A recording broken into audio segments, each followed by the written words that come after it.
Most weeks get swallowed by tiny decisions. What to do next, which meeting can wait, when to prep, and that constant churn costs time and focus. If you can give me 20 minutes, first we'll show you a simple routine that turns that mess into a clear map for the week, so you actually get your important work done and stop firefighting. Set a 20-minute timer.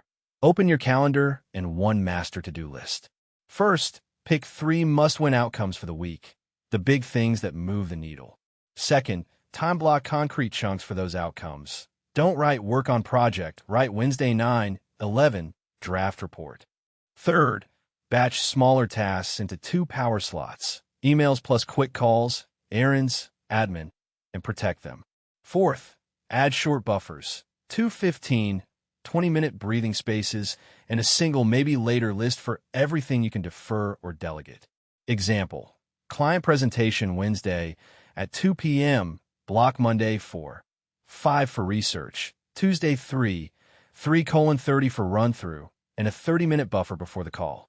Say no to non-urgent invites that collide with your blocks. No color-coded perfectionism needed, just a map that tells your week where to park each task. Stay with me, and first I'll walk you through the full 20-minute walkthrough step by step so you can do it right now. Why weekly planning saves your energy. Decision-making and switching between different types of tasks quietly use up mental energy so that by afternoon, small choices feel like heavy lifts. This is a well-documented effect often called decision fatigue. Every decision you postpone or repeat costs willpower, and frequent context switching, jumping from email to a meeting to a project, creates hidden overhead as your brain has to reorient each time. Reduce those repeated choices and transitions, and you free up energy for the work that really matters. One practical way to do that is to set routines and defaults for predictable parts of your week. Pick 3 outcomes that matter most and treat them as non-negotiable. Schedule blocks for the kind of work those outcomes need, and stick to the patterns you create. Treating your weekly plan like a charger for your attention keeps it topped up. For example, decide on a morning slot for deep work and an afternoon slot for calls. Batch similar tasks like errands and small admin together, and pick your lunches for the week so you don't spend energy deciding at noon. These moves stop you from wasting energy on setup and small repeated decisions. Use simple rules and automation so you don't waste energy on what next.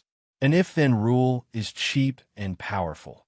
If you see an email that will take less than a minute, handle it immediately. If it requires more, add it to the scheduled admin block. Automate recurring steps, calendar invites, bill payments, and email templates so they run on autopilot. Delegate specific tasks with short instructions instead of vague requests. Brief someone for 5 minutes rather than redoing the work later. Small upfront effort here saves repeated energy drains later. Protect your recovery time and build buffers so things don't domino. Planning your week means deliberately leaving space for overruns and breaks, which prevents the frantic energy dumps that come from last-minute firefighting. Do a quick end-of-week check. Move unfinished items into the next week's plan instead of dragging them around in your head. When you treat your week as a map, not a wish list, you lower stress and use energy where it pays off. A little structure can feel boring, but it's the difference between sprinting on fumes and working with a steady, rechargeable battery. Simple 20-minute planning ritual. Spending a focused 20 minutes on weekly planning turns vague intentions into specific actions and saves time later by cutting down on daily decision-making. A compact ritual should include a quick brain dump, a calendar review, 3 priority picks for the week, and time blocks for the hardest tasks. Treat it like calibrating a map. You don't redraw the world. You mark the roads you'll actually use. Start by setting a timer and gathering 3 simple tools: your calendar, digital or paper, a running task list, and a pen or notes app. First 3 to 5 minutes. Do a 5-minute brain dump. Write everything on your mind, from finished client report to by cat litter. Don't edit, just empty. Example, your dump might include draft Q2 proposal, call plumber, prep school lunch ideas, and follow up with tint about invoice. That raw list is your material. Next, spend about 5 minutes scanning the calendar for fixed appointments and deadlines. Move things that can't shift into concrete slots. If a presentation is due Thursday, block a dedicated prep chunk. For example, reserve 90 minutes Tuesday morning for research and 60 minutes Wednesday afternoon for polishing. Add realistic buffers around meetings. If travel or kids' schedules create gaps, mark them as undisturbable or as flexible, depending on how the rest of your day looks. Use the middle 5 minutes to pick 3 MITs, most important tasks, for the week and estimate how long each will take. Concrete example, MIT 1, finish client report, 4 hours total, split into 2x 2-hour blocks. MIT 2, prepare payroll, 1 hour. MIT 3, grocery plan and batch cook, 2 hours. Write estimated durations next to each MIT. Then assign each MIT to specific days and time blocks, not just sometime this week. That small step is what separates wishful thinking from actual progress. Reserve the final 5 minutes for logistics and quick wins. Check which tasks you can delegate or batch, emails, errands, admin. Attach necessary files or links to calendar events. And note what you need to gather before a block starts. Slides, spreadsheets, or ingredients. Create a 2-line morning prompt for each workday. For instance, Monday, 9:11 client report draft. No email. Short and useful. Tools can be basic. Use Google Calendar or Apple Calendar for hard blocks, a simple task app like Todoist, or a paper notebook for lists, and a sticky note for the 3 MIT stuck on your monitor. 1 concrete setup. Color code deep work in blue, meetings in gray, and errands/personal in green. That visual cue helps you protect important time at a glance. Accept that plans will bend. Life happens.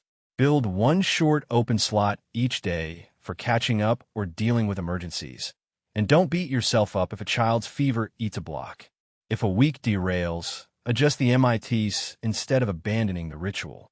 Small, consistent planning keeps the chaos manageable without pretending everything will be perfect.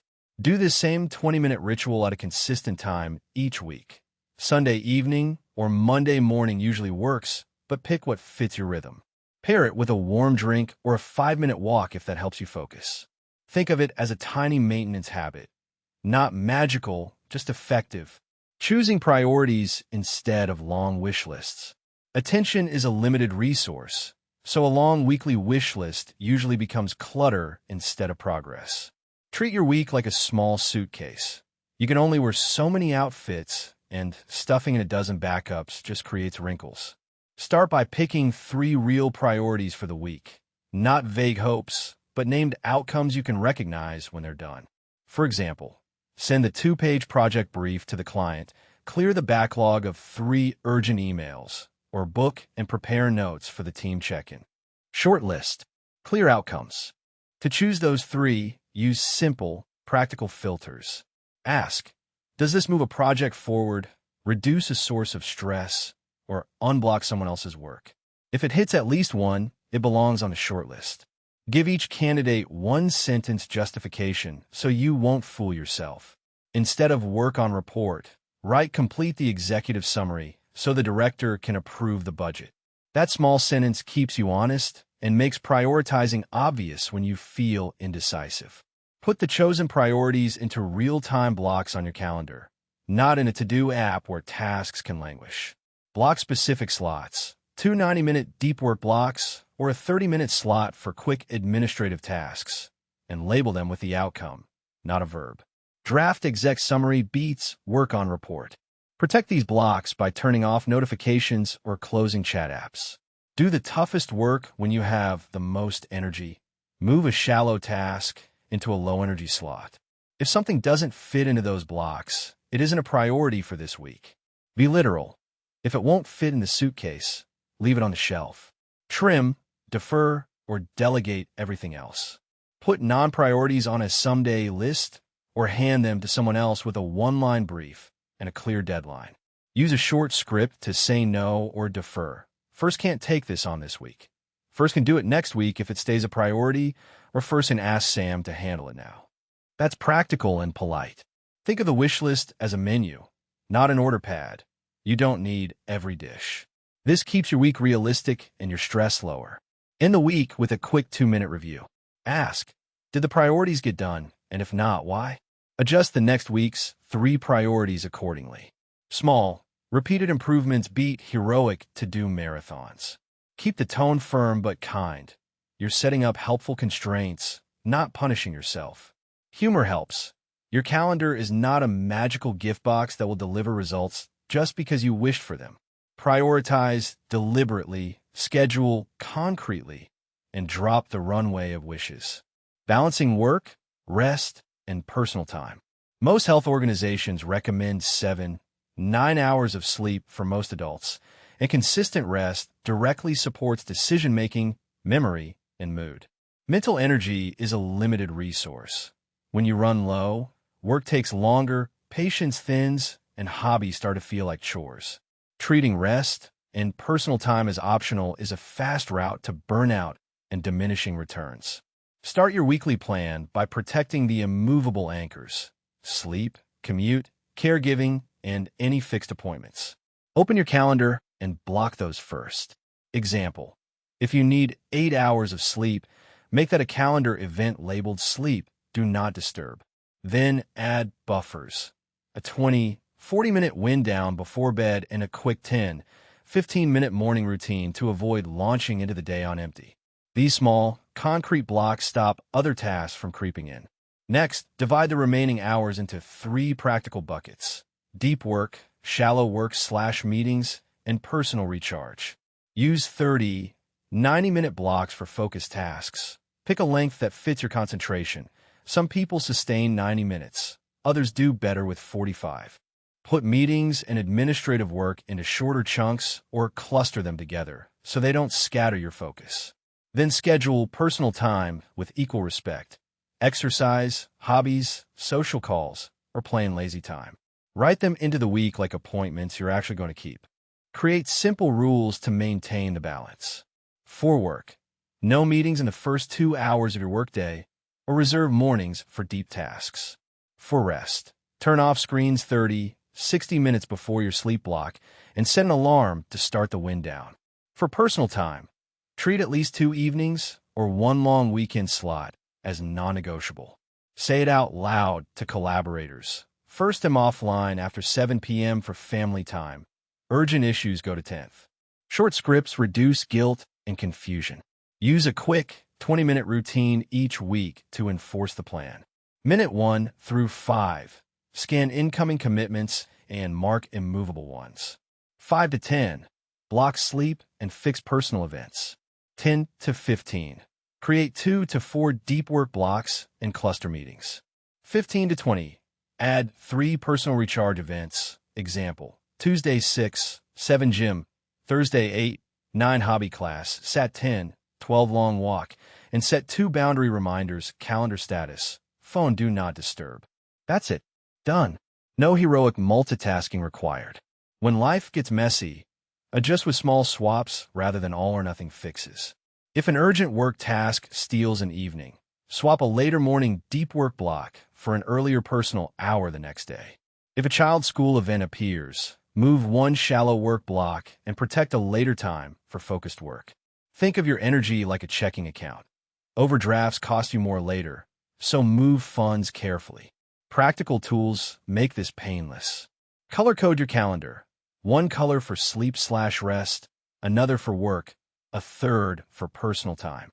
Use labels like protected or swappable so you know it's flexible.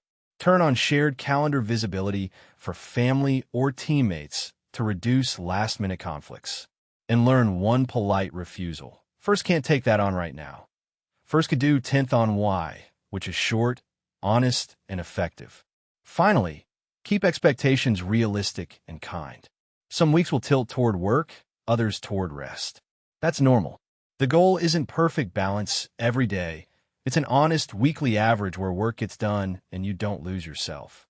Small, repeatable protections win: block sleep, book personal time, cluster work, and your week will feel less like juggling flaming torches and more like a planned playlist. Finishing with a clear weekly snapshot.